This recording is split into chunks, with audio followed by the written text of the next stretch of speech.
people really struggle to maintain their healthy behaviors or even start to have healthy behaviors long term. I'm speaking for myself. Is that accurate, David? Do you think people struggle to? Well, I do. What do you think the impact on like cancer rates would be, or does it impact it at all? So they'd be huge. Man, if we can crack this code, the healthcare system in the United States, for example, would just save billions of dollars. I think that one of the biggest challenges facing America, I mean, no pun intended, is weight.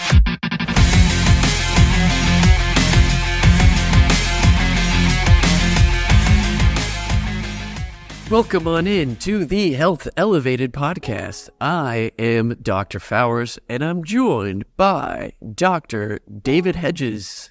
David, what is this podcast all about? All right, so I think where this is coming from and why we want to do this is that both Rylan and I work in healthcare. We work on the insurance side of healthcare, and both of us have experience on the direct payer side as well. And it is not a stretch of the imagination to say that the world of healthcare is remarkably complex right now, and that the goal of healthcare is pretty simple: simply being healthy. We want people to be healthy, and this is what Rylan and I have both spent way too much time in school and way too much time on our kind of personal schedules trying to figure out what health means and how people can be healthier. And a lot of our conclusions are that really we want people to be empowered to be in the driver's seat for their own health. We want people to be able to make the best decisions for themselves and to play an active role in leveraging both the insurance side of healthcare as well as the payer or the provider side, so your doctors and nurses, etc. Be able to work both sides of that system for your health. And so this podcast was born out of that recognition and that desire. And we want to provide insights into how an individual can leverage healthcare and leverage their personal choices in their personal life to live the healthiest life possible. And so we're going to talk about topics such as value-based care or proactive care. What does it mean to, get prior authorization from your insurance? What does primary care mean, and how can you leverage primary care? What's the best time to look for, for example, like generic brand pharmaceuticals versus, brand name. So all of these different topics we're going to kind of wrap into this podcast as time goes forward. And in particular today, we want to talk about one of the most, what we both feel is one of the most important things. And that just comes down to simple, healthy, sustainable behaviors. And Rylan, this is something that's of personal interest to you, right? Well, interest, speaking of doing too much or spending too much time in school, right? This is my dissertation, has a lot to do with healthy behaviors, quantitatively studying the healthy behaviors. And as we get into this, by the way, you'll want to tune in each episode for a segment that we have called 1 Minute for 1%. So each episode, while we're talking about the topics that David brought up, we are going to have that segment where we get specifically into something that you can do, something actionable you can do to change your life and hopefully get just 1% better in your health. Yeah, thanks. I got ahead of myself right on there. So I guess kind of some context for what 1 minute for 1%, what we're trying to get at. This idea was inspired by looking at the British cycling team, where they went from being arguably one of the worst teams in the world at the national level to being one of the best in just a matter of a few years. So pretty remarkable transition. And what this came from was a mentality that they adopted, where they said, we are going to look for marginal gains in every aspect of the team: training, performance, sleeping, all of these different things. 1%, like 1% difference. So on a realistic basis, 1% by itself doesn't do anything, but 1% improvement every week or 1% improvement every month in 50 different areas is going to lead to pretty significant difference overall, and a different British cycling team. And we want to see those gains in people's health. Yeah. And if you're like me, if anyone else is thinking about this, like if you were to make 1% in the market on a daily basis, you'd be a very, very rich person. pretty quickly. So 1% True. does make a big difference in the long term. That's for sure. So yes, today we're going to be talking mostly about healthy behaviors in general and what they are and why they're important. But here's the truth of it all. Here's the truth. People really struggle to maintain their healthy behaviors or even start to have healthy behaviors long term. I'm speaking for myself. Is that accurate, David? Do you think people struggle to? Well, I do. So we can probably extrapolate from that, but I know for sure that I do. And I think it's hard. I mean, healthy behaviors, healthy habits, I feel like they're hard to form and they relapse quickly. Yeah, they totally relapse quickly. And when you say they're hard to form, I mean, the literature actually kind of supports that. You know, in studies done by Lawley, for example, who's kind of a bigger name in this field, and even corroborated by the studies that I've done, it takes a long time to actually form a habit. And even then, it can depend on so many other factors, like what the behavior is, who you are, what your environment's like and whatnot. But the main thing that the researchers continue to come back to is that because it's difficult to do these behaviors, probably the best idea would be to attempt to turn them into habits. That way you'll automatically do them. So what's the difference between a habit and a behavior? Or especially like a recurring behavior? Well, recurring behavior might be a habit. I mean, a habit is essentially just the theory that a task over time becomes automatic. And there's some kind of context or stimuli that causes you to just perform the behavior automatically. Whereas the behavior is just, something on its own. And so, I mean, they might be the same thing, right? Like a behavior that gets repeated might be a habit or it might become a habit. So I think, when we were, putting our thoughts together on this, you brought up the idea of putting your seatbelt on in a car. Yeah.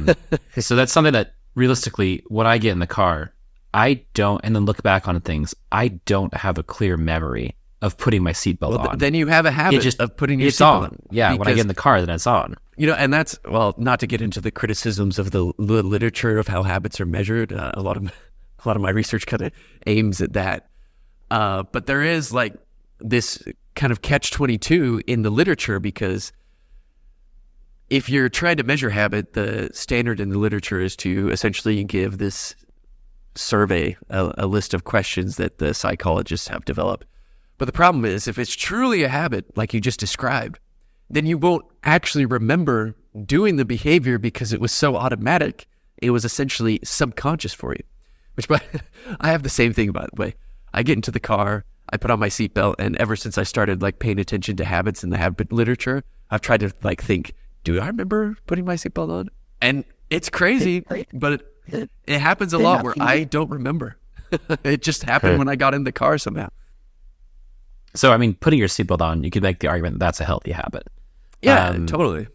But I mean, I think about other things. I think about, eating well. Yep. Those are more complex behaviors. Going out and exercising, those are more complex behaviors than simply, grabbing a seatbelt and clicking it. Right. So I feel like they're harder to become, at least now speaking from my own perspective, it's harder to get to a state where, if I got up early, worked out or went for a run, I think that it'd be really hard for me to later in the day to think, oh, did I go for a run? Did I hit the weight room? Because you're there for half an hour, 45 minutes. Right. It's not just going to be something you can say for sure. Not this is a habit by that definition. No, totally. And so, I mean, that's not a perfect definition, right? In the lack of memory side of things, right? You're going to remember.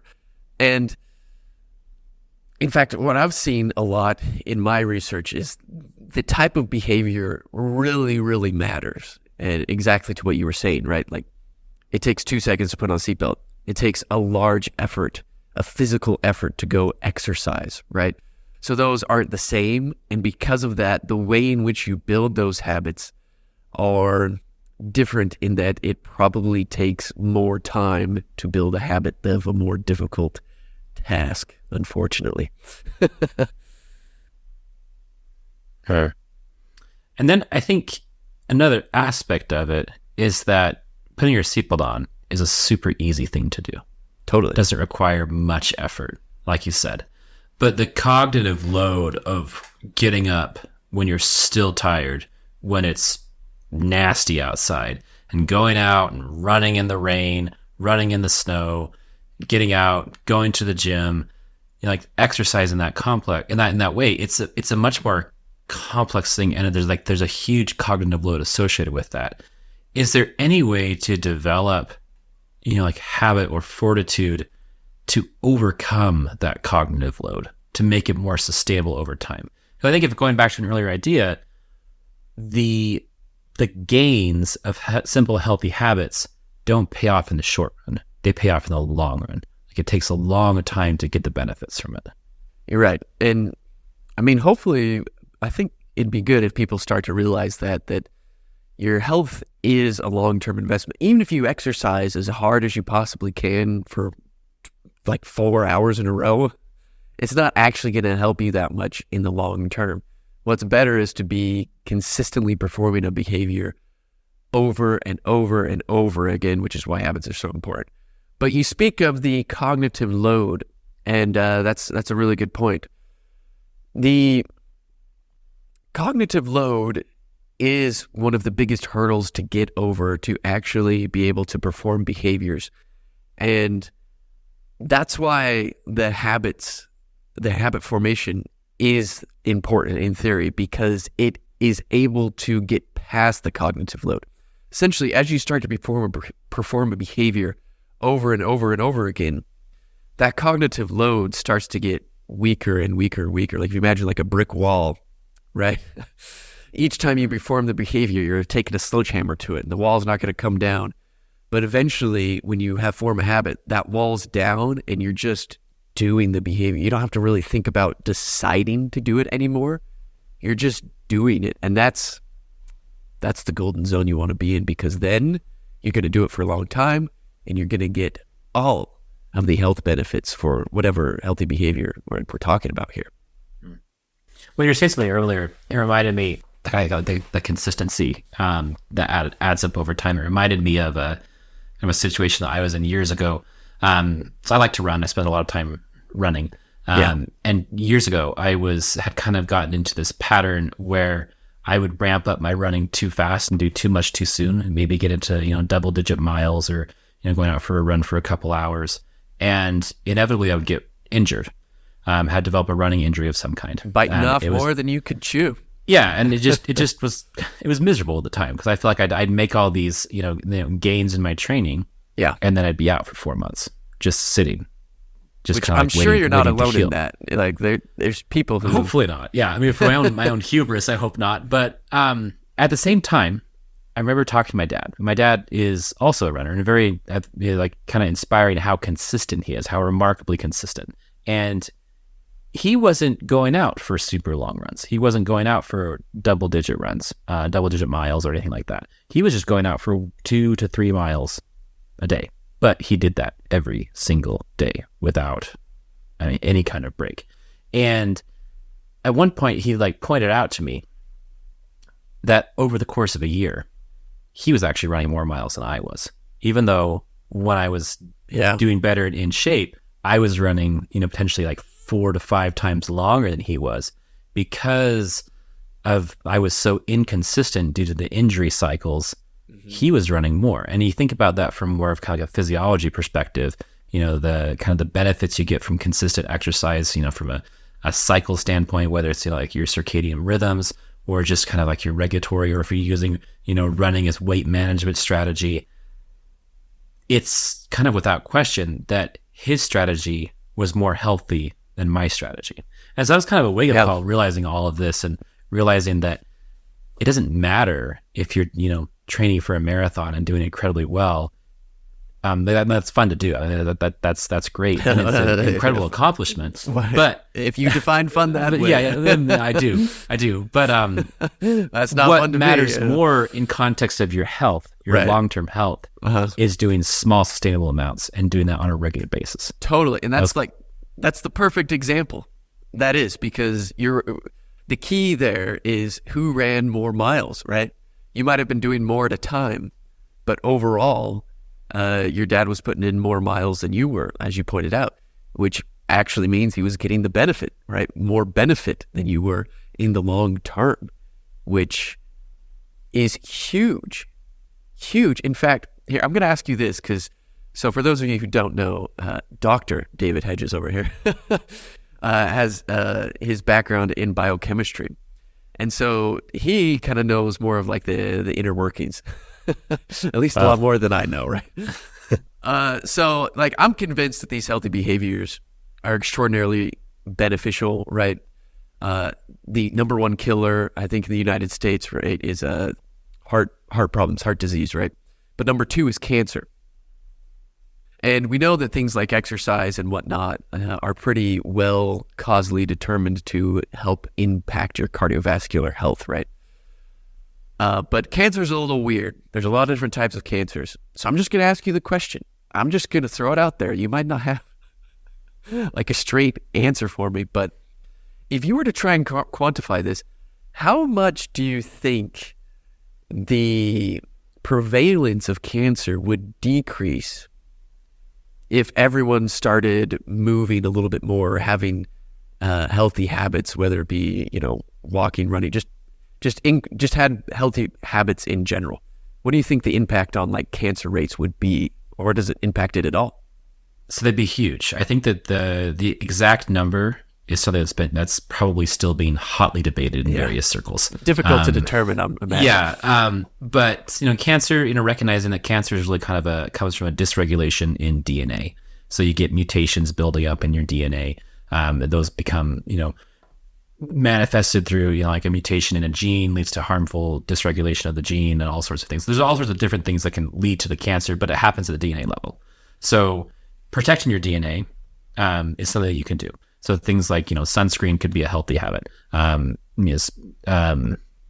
then there's also other aspects. So, like once your DNA has damage, there's DNA repair systems, and those can be activated through, behaviors like exercise and, proper diet. So that provides the DNA repair. So like we're all going to get subjected to some amount of DNA damage, but then we can, that can be the repair frequency and efficiency can be modified through healthy behaviors. So yeah, I remember reading something about this way back when I was in graduate school, reading about these processes and reading some papers where people had estimated that upwards of 95% of cancers could actually be preventable through maintenance of these systems, essentially through healthy behaviors, which 95%. Is shocking. Yeah, it's a pretty high percentage. So basically only 1 in 20 cancer diagnoses would be inevitable, kind of without proper. Wow. And obviously, no one's going to live their life in a way where you could eliminate the probability of those, 95%.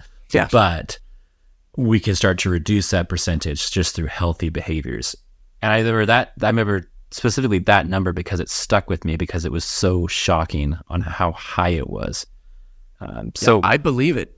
I'm totally convinced about the impact that healthy behaviors have, and I totally acknowledge though that people really struggle, myself included, yourself included, to keep and maintain healthy behaviors. It really is difficult, but I'm just daydreaming about, man, if we can crack this code, the healthcare system in the United States, for example, would just save billions of dollars if everyone could just have healthy habits. In fact, here's a question for you. If you could wake up tomorrow with a healthy habit that you don't already have today, and just tomorrow you're just automatic in performing this behavior, what would you pick and why? I'm curious to hear what you say. Well, so I think, think about my life and my state of health and kind of evaluating it, and having run at this point dozens and dozens of analyses, looking at population level data. I think that one of the biggest challenges facing America, I mean, no pun intended, is weight. Oh, totally. Overweight. Totally, 100%. And I am not immune from this. I've spent a lot of years on very good pasture, and my figure shows that. And Yes. So if I could wake up with a healthy habit, I think that it would be being able to healthily resist high calorie density foods. So sweets, snacks in particular, and just not having that craving would be the habit that I would want, which is, I mean, that's probably not the greatest answer to your question, since that's more of a talk about a craving versus a behavior. Right. Yeah. But nevertheless, that would be what I want. Maybe there'd be a habit in there that I could include that would offset that.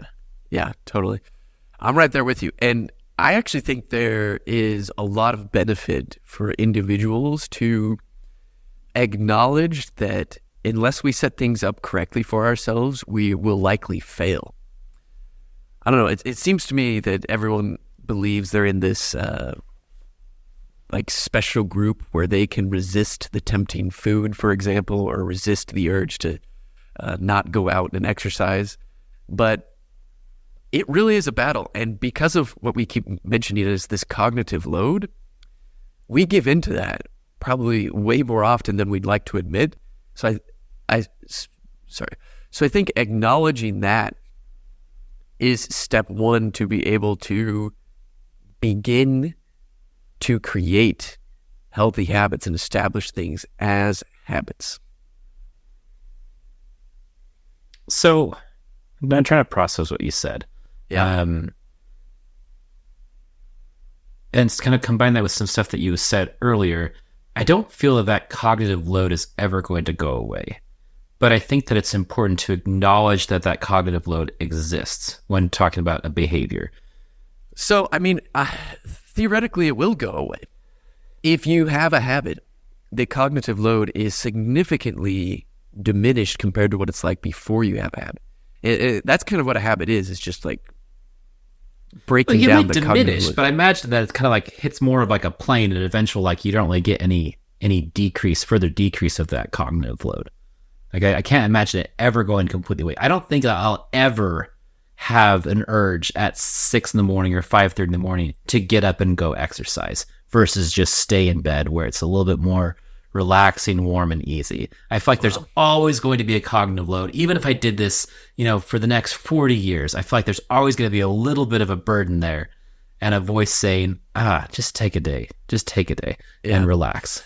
Well, I mean, what you bring up is difficult to discuss because there really is what I'd call heterogeneity in the type of behavior that we're talking about. So I would argue that, with putting on a seatbelt, I have zero cognitive load because I can't even remember doing it. For my own experience in exercise, there is not much of a cognitive load there. I don't exercise early in the morning. And I guess one of the complications is how do you parse out the behavior of waking up early versus the behavior to go run? Because you might be conflating those without realizing that maybe it's difficult to wake up, but not difficult to go out and run, right? And the waking up part, it's super complicated. It has a lot to do with what time you went to bed. Right. So actually, that introduces another question, though, that I wanted to run past you. And this is this idea of, I only have 24 hours in a day. I think most people are probably in that same category. But you think there's people who have more? No, I'm very good at filling up my day with activities. Okay, yeah. And the reality is many of those activities are probably less healthy habits than they should be. Okay. So if I'm going to replace those activities, those less healthy things, and start doing healthy things, is it a good idea to strategize and say, I'm going to replace, where I used to, for example, watch a show before bed. I am now going to replace that with, reading a book. And so it's like maybe a healthier habit. So you're getting less, blue light exposure before bed, improve your sleep quality, hopefully improve your overall mental well-being. So based on what you just said, you're just kind of separating. It's probably more important to separate those two things rather than conflate them as one improvement or as one thing you can do better. Is that accurate based on your understanding? Yeah, I think that's accurate. That's how I approach it. I don't know if there's any hard science to actually back that up besides just, what I've seen in my studies. Because if we focus on doing the healthy part, then the negative things we'll have less time that we can dedicate to them, right? So like something like reading a book, is good, but like realistically, and this is what we need to be aware of, like realistically, are we ever going to just completely stop watching TV? Probably not. And we have to be aware of that. And so kind of the strategy, I think, is to slowly introduce the healthy behaviors as something that you enjoy, as something that's like fun to do. You never ever want it to feel like a task or like something you have to check off that you're loathing to look forward to, because you will fail 100%. Your motivation will only take you so far. And that often means, like, especially at the beginning, you really have to compromise on what your goal is, right? Like, if I were going to go out and say, I'm going to run every day, and I start attempting to run 10 miles every day, I will fail so fast, in part because I love running. You're saying that the sustainability is probably less predicated upon motivation and probably more predicated on enjoyment. So you hates running, but love lifting weights. The exercise component is going to be, you're going to be much more likely to be sustainable long term if you're in the gym lifting. Doing what I like. Yeah. And really what it comes down to too is like I think that's super important, because if I were to do something that I hated every time at the gym, I would have not given up, just like subconsciously somehow avoided it, Mm-hmm. But if it's something that's what I do. Yeah. Something I look forward to though, then without really noticing, you almost start doing the behaviors that you otherwise would have never done. Like if you don't do any exercise at all, for example, and you start walking a little bit, you might walk just a few minutes, then maybe over a couple months, you're walking 30 minutes. And maybe after a year, you're starting to jog a little bit, It just kind of naturally starts to happen. And that's when you're like really going to stick to it. So this comes back to that earlier idea of acknowledgement that you brought up. So the idea that, like maybe when acknowledging things, that gives us a little bit more power. So acknowledging that, like, I am choosing to focus on this healthy behavior because this particular healthy behavior I enjoy more than this particular healthy behavior. And so being able to acknowledge that and have the, the self-awareness to acknowledge that might be a key to making things sustainable. 100%. So acknowledging that, if I look at, healthy eating, I will always choose chocolate above pretty much anything else. Wait, dark or white, or what kind of chocolate are we talking here? So I'm a bit of a snob when it comes to chocolate. I used to live in Europe, so I got kind of spoiled when it came to chocolates. Oh, yeah, totally. Yeah, so I prefer like a 50-50, so 50% dark. Oh, that's dark, yeah. Yeah, but yeah, anyway, so we talk about chocolate perhaps another time. But I guess where I was going with this is like recognizing that, like, there's some vegetables that I just don't like. So if I want to eat more healthy vegetables, so if I want to eat anything, I'm always going to gravitate towards eating something like chocolate. Yeah. But trying to recognize I want to make vegetables more sustainable in my life. Yeah. Maybe picking a vegetable that I like more than trying to say, like, I will eat Brussels sprouts. 100%. Because I think Brussels sprouts taste like dirty socks. And so I'm not going to want to eat those long term. But eating more carrots or, some other things might be a better choice for me. 100%. Yeah, that's exactly right. Like, instead of forcing yourself to eat something you don't like, pick the vegetables you do like. Hopefully we all like something. And then just eating that, and you'll start naturally eating less chocolate, and maybe you'll even start trying the other ones. But we're at that time. It is time for 1 minute for 1%. In this 1 minute for 1%, you are going to pick a specific time to set up as part of your daily routine to go for a walk, preferably outside. And how long should you walk? Well, it totally depends on whatever you want to do, because we want this to be something that's fun and something you look forward to. So if you're not used to walking at all, just walk for like 1 minute. Or if you, go outside a lot and walk a lot, maybe you can do it for 30 minutes. But don't give yourself like a specific time. Just do what you want. Just get into the feel of it. So how does this look? At your lunch break, you go outside, you walk to the corner and back. But I've seen in my studies that it's important, especially when it comes to walking behaviors, to have 3 things in mind. Number 1, try and do it at roughly the same time every day.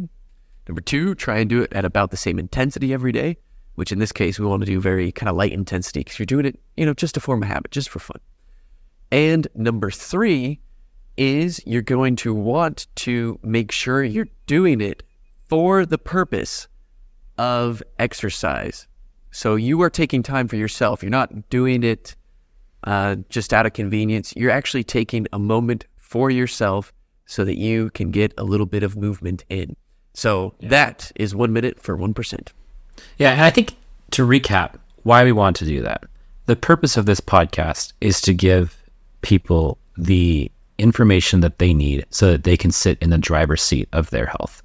And so we hope to go over a lot of different topics. Today, we're going over this idea of, building sustainable, healthy habits. And we really hope that people take this as a challenge because we want people to act. We want people to have better health and to be in control of their health and not be at the mercy of a very overly complicated healthcare system. And so we want you to take these these small challenges and incorporate them into your life to be sustainable so that you understand what it means. You can take these topics and make them become alive in your life. Thank you for listening to this episode of the Health Elevated podcast. If you liked what you heard, please consider sharing it with your family and friends or giving us a like or review. If you have any topics that you're interested in having us discuss, or you potentially want to be a guest on the program, please email us at healthelevatedpodcast@selecthealth.org. That's healthelevatedpodcast@selecthealth.org. Otherwise, we'll catch you in the next episode.